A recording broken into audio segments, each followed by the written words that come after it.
ज्याला तुमचे जीवन सोडायचे आहे त्याला मार्ग द्या. जर तुम्ही त्याला थांबवले तर तो तुमचा कधीही आदर करणार नाही. या जगात कोणीच कोणाचे दुःख वाटून घेत नाही. मृतदेह स्मशानभूमीत ठेवल्यानंतर आपलेच विचारतात की अजून किती वेळ आहे. तुमच्या मनाचे पुस्तक फक्त अशा व्यक्तींसाठी उघडा जो तुम्हाला वाचून समजू शकेल. आठवण काढणे आणि आठवण येणे या दोन भिन्न गोष्टी आहेत.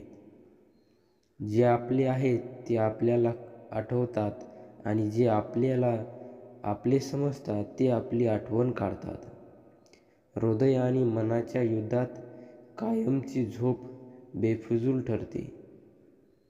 जीवनातील सर्व सुखसोयी आपण पैशाने मिळवू शकतो, परंतु सत्कर्मातूनच जीवनात शांती मिळू शकते.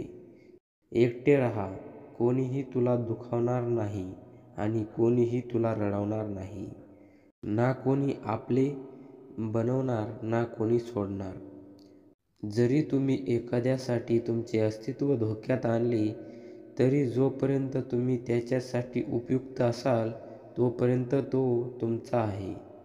ज्या दिवशी तुम्ही त्याच्यासाठी काही उपयोगाचे नसाल किंवा चूक कराल त्या दिवशी तो तुमची सर्व चांगली कामे विसरेल आणि तुम्हाला त्याची योग्यता दाखवेल. प्रत्येकाला जीवन आहे, पण प्रत्येकजण येथे जिवंत नाही.